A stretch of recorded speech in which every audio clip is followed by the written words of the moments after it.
Okay. So they had their own jet airplane. It was black, and on the side in big red letters said Grand Funk. And we had our own, not our own, but there was a small airport in Flint, Michigan called Bishop Airport. And they all lived up around that area, so we all flew out of Bishop, so we didn't have to go through security and all that bullshit. Which is good. We just pulled the truck up and loaded the equipment into the plane and headed for wherever we were going.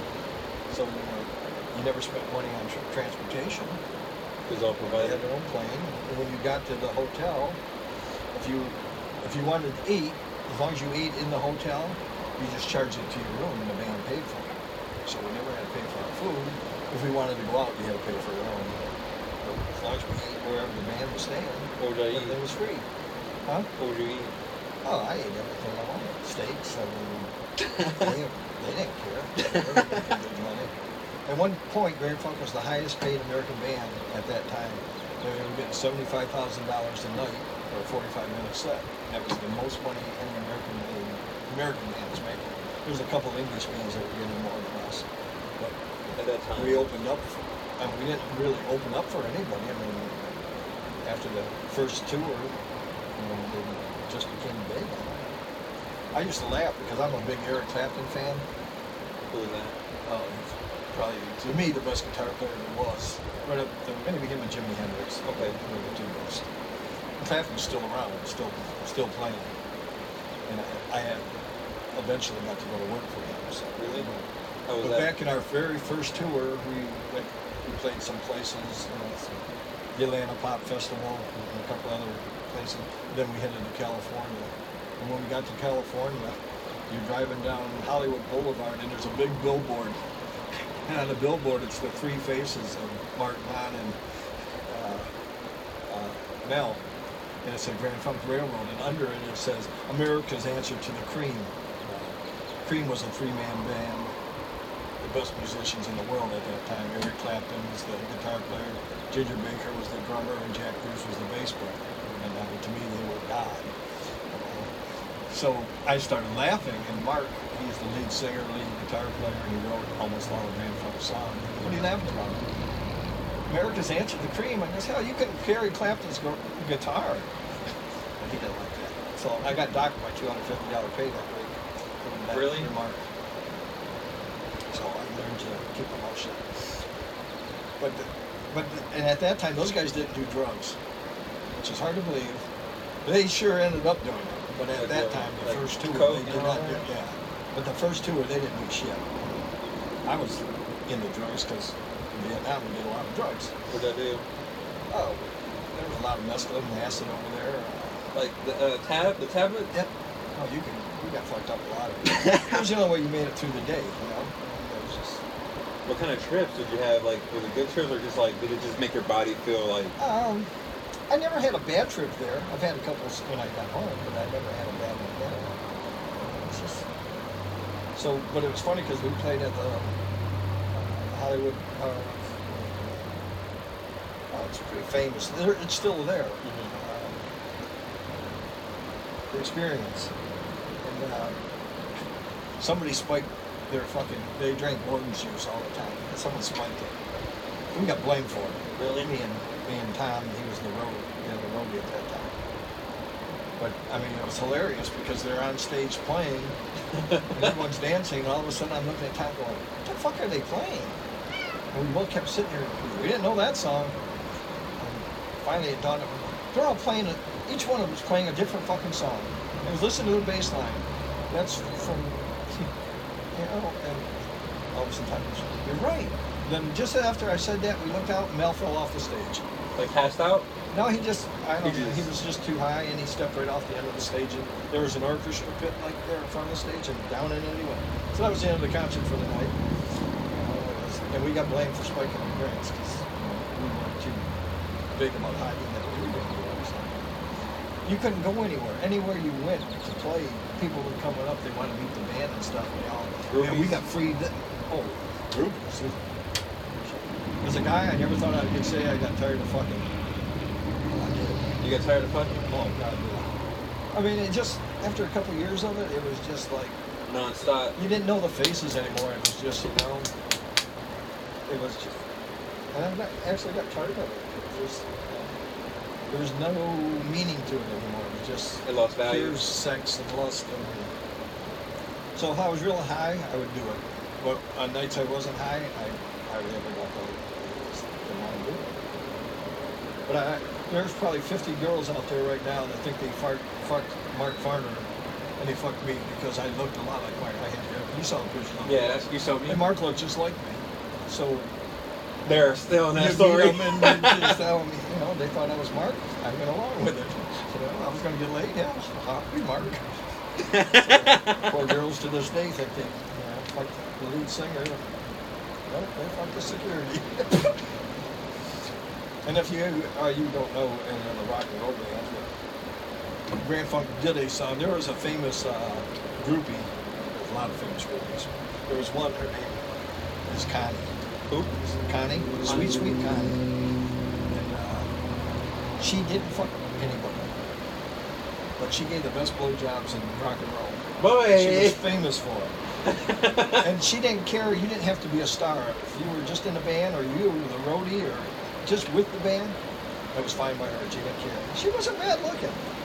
And Grand Funk did a song, "We're an American Band." I'm pretty sure I had it downstairs. All right. But one of the lyrics in it is, "Sweet, sweet Connie was doing her act." Well, that was her act. The BJ's. And not too long ago, my daughters were laughing because they said, "Dad, turn on the TV." She called me up. I goes, "Why?" She said, "There's a special on about famous groupies of the 60s and 70s. And Sweet, Sweet Connie was one of them." What? So, I mean, she How'd was that pretty make you feel? famous. And then there was the Plaster Twins. The what? They were called the Plaster Twins. Plaster? They didn't fuck anyone either. They were ugly. Really? Fat. But they were famous because they made plaster molds of all the rock stars' dicks. Jimi Hendrix had the biggest, according to them. And there's a book out by them too, that of all the people that they made plaster molds of. I know they did. Mark did it, but Donnie wouldn't do it. He was afraid he was going to hurt his dick or something. There were some definitely super groupies out there. Sweet Sweet Connie? Sweet Sweet Connie. I've met her a few times. Never complained. But it was a good time. Like I said, if I died next week, I can't complain about the life right now. It's been pretty crazy. Got to do a lot of things that other people don't get to do. And most of them I just fell into. It just got happened. lucky. When the Grand Funk broke up, I went to work for Sly and Family Stone. What is that? It was another band. Okay. Wait, what is that? Sylvester Stone, Sly and the Family Stone. It's pretty much all blacks. I think there's 2 white people in the band. Sly is black. 2 backup singers were females. They're really hot blacks. Got together with them on a few occasions. Doing my job. Right. Protecting them. But, and then when I left them, I went for the for a while. Just got tired and decided, I was tired of being on the road. I wanted to go home. Really? So went home, got married, got divorced. Got 2 babies first. I got divorced. I came home early from a security job. We opened a little security company. Another guy that used to be a bouncer with me. And then you sold it, right? Huh? You sold it, right? I Well, think you not sold- that one. That one we just kind of closed it up. Okay. That was before. That was early. And I just came home early one day and saw a strange Cadillac in my driveway. Went in, and she was in bed fucking this guy. So, took a baseball bat to him. Filed for divorce the next day. Turned out she was a head nurse at a hospital in Michigan, and he was an Indian doctor there. And they never filed charges against me, nothing. He made up some bullshit story that he got jumped and mugged and robbed because he was married and had 4 kids and he didn't want his wife to find out. Man. So saved my ass. So I got divorced and opened a pet shop in a little town in Oxford, Michigan. Just was behaving myself for a while. A friend of mine owned the local bar, so when I closed the pet shop at night, I'd go to the bar and be the bouncer. Okay. for him. And that's how I met Debbie, my wife now. Got into a barroom brawl one night and was fighting 3 guys, and Debbie was with 4 girls sitting at a round table. And it was like the Old West, she said. We fell on top of the table and smacked the table and let go and shit. And so, swinging at each other, and she got between me and this guy, and I wanted to hit the guy. So I picked her up, threw her on top of the bar to get her out of the way so she wouldn't get hit. And then, so I proceeded into the fight. I was starting to lose, actually. I've never lost a fight, so that's pissing me off. When my buddy came in, he has no hands. He got lost in a press in a factory where the press comes down. His arms were in it, so he lost his arms in here. So they're like nubs? Oh, he's got hooks, little hooks. We always used to say, hey, don't mess with Willie. He's got a mean right hook, and the left one ain't bad either.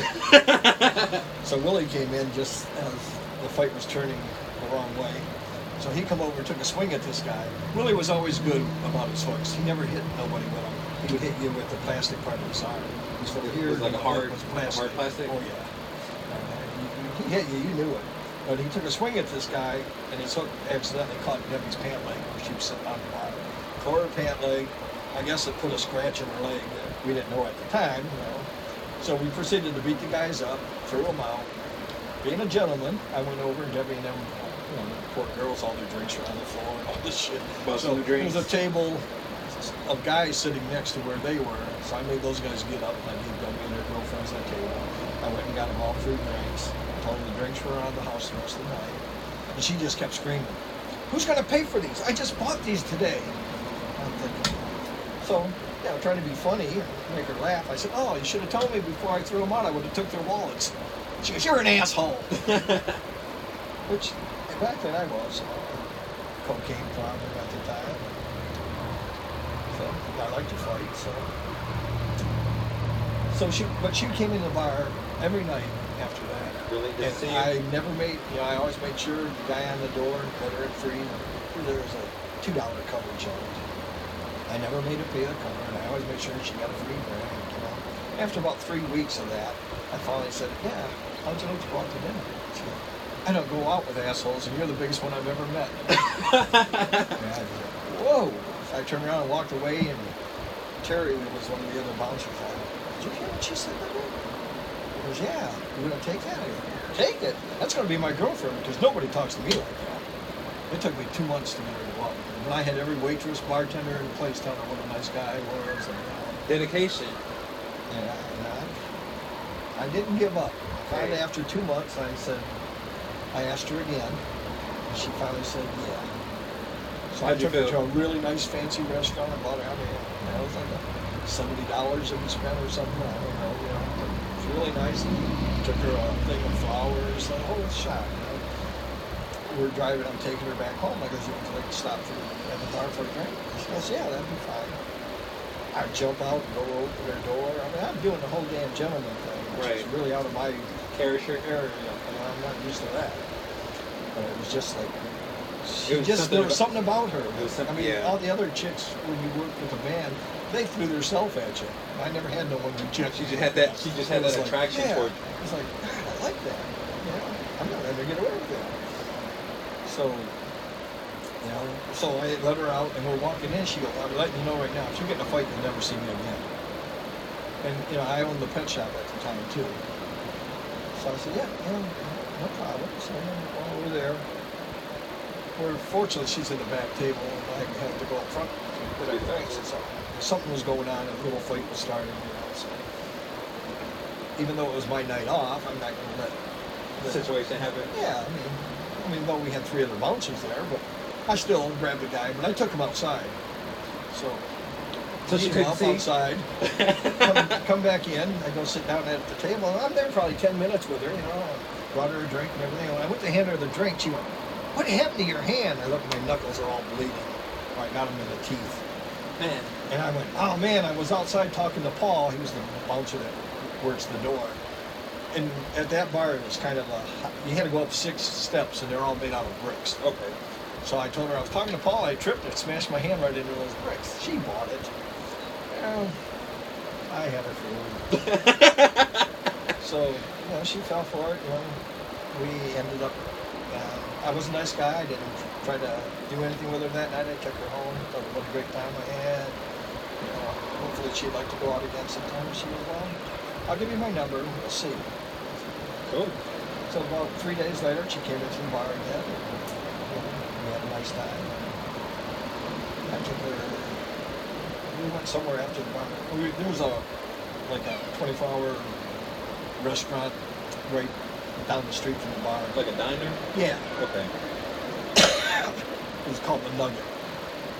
And most of the time when we get off work, all the bouncers and a lot of the waitresses, the people that work there, we go over there and have breakfast and stuff before we go home. You know? So I went over there. And she came in the bar then. She was in the bar that night, and I had talked to her and stuff. And there was another guy there. And I kept seeing him hitting her, talking to her. And it got to you. It was starting to piss me off. And I thought, God, I am never jealous. What's going on? So I wanted to know over and talk to her, and I said, yeah, so we're going over to the Nugget after work. I'd like to go. She goes, yeah, I'll go. I said, okay. So, the bars get ready to close, we're kicking everybody out. So I walk outside with some people, and I see her getting into a truck with that guy she was talking to. And I know the guy, I don't like him. Right. He owns the fucking gas station. It was right next to the restaurant. Randy King. Randy King? Out of there. So I walked up to the car and goes, what the hell are you doing? She goes, what? You told me you were going to Nugget with me. She goes, oh, well, Randy wants to show me something. Forget it. I thought maybe there was something here, but obviously if you're with this dick, there's nothing here. I just turned around and she just goes, Shannon, stop. And I just Proceeded to keep walking. Yep, I went right back into the bar and I was pissed. I knew if I stayed out there, I was just going to drag him out of his car. So since I done that, it was her choice, not mine. So I beat him up a little bit. So I go to the Nugget, and we're there about a half hour, and all of a sudden she came. She comes and sat down there. Where's your boyfriend? Petty. I was being petty. Yeah, you're right. A little petty. A little petty. I go, what? You didn't like what he was showing you? Because she told me he wanted to show her something. She goes, would you stop? She said, I came to be with you. She goes, can't you just let it go at that? I goes, well, if you can answer me one question. She goes, what? Did you fuck him? And she got up and walked out. And my buddy's going, Shannon, what the hell is wrong with you? You've been trying for 2.5 months to get that girl to go out with you, and now you go and be an asshole to her. And fortunately for me, she turned around and came back in. And I didn't deserve that. And she didn't deserve what I did with her. She didn't deserve it with her. Last night. And we ended up going out, ended up having sex that night. And we dated one more time after that. And she left for Florida with her parents for vacation for 2 weeks. So, and while she's gone, I'm thinking, you don't know What's going on? I don't know. Yeah, I see know how her it feels. again. I don't know what's happening. And in between time, I went home with a girl from the bar who was really good in bed, but she was very possessive. It's like you screwed her, now you were her boyfriend.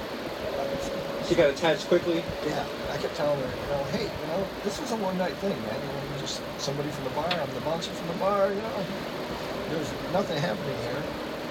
So then Debbie came home from Florida. And came up to the pet shop when I was working. Did she know about it? Oh yeah, she knew I owned the pet shop. So she came up to the pet shop and she had brought me a present back from Florida. Yes, there is something. So What was it? it was nothing big, just something from Florida. Like a little cut or Maybe a some shirt souvenir? or something, Yeah, just regular Florida souvenir. But it was just the thought that she obviously wanted to get me something. So maybe she does like me. So we went out one more time for dinner and had lunchtime, had sex, and then she fought a lot with her sister. No, not Oh, physically. like arguments? Yeah. I went over to pick her up one day, and they had a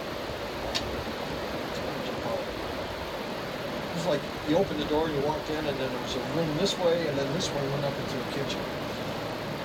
And as I walked in, I turned to go into the kitchen, and an iron flew by. Oh! And I went, whoa, what the hell? Debbie threw it at her sister. So she wasn't real, you know, her mother had ended up splitting. She came home from school one day, and all her mom's shit was gone. There was a note that she left with another guy. Left Debbie's dad, Debbie, and her sister, and her brother. Just like that, she was gone.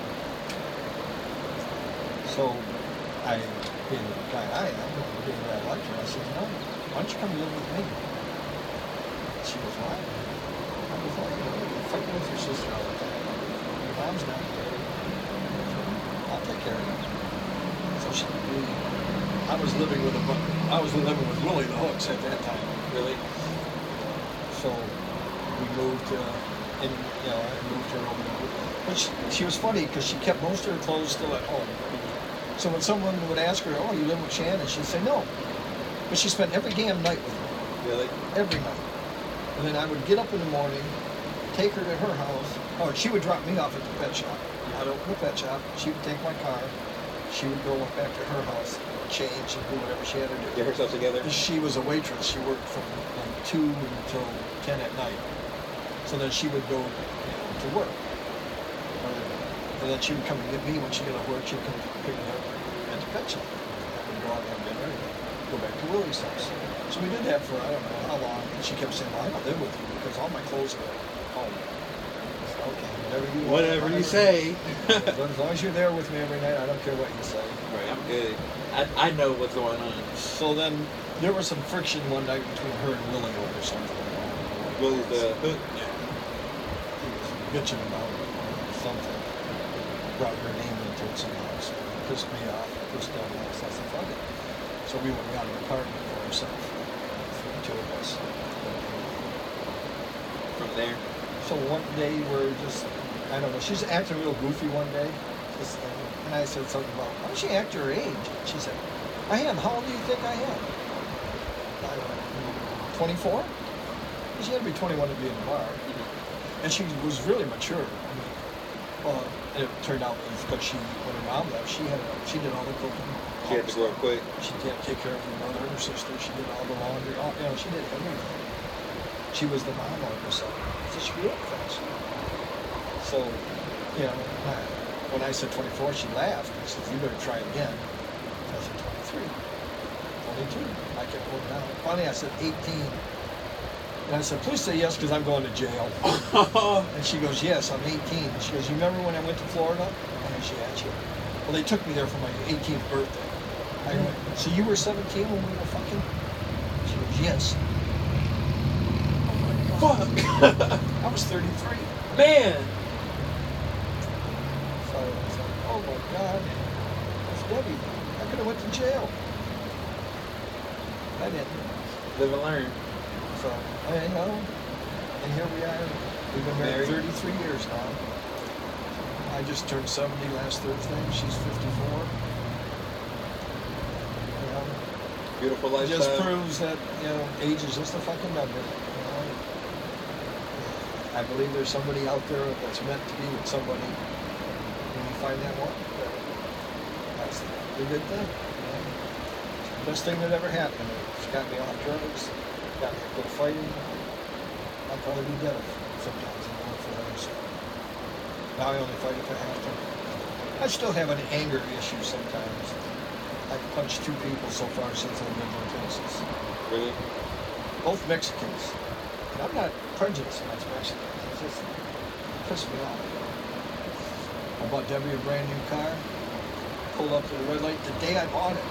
2 Mexicans pulled up next to me at the red light. The guy looks over and spit all over the side of her car. For no fucking reason. I didn't even look at the guy. So I get out and walk around. He had his window down. I just drove him. Looked at the other guy. You want some too, motherfucker? I didn't do nothing. Walked back. I turned green. Get back in my car. Took off. I made a mistake of telling Debbie about it. God, did I get bitched out. She said, they could have shot you. What's wrong with you? You know? I'm still bullheaded. Someday I'll grow up.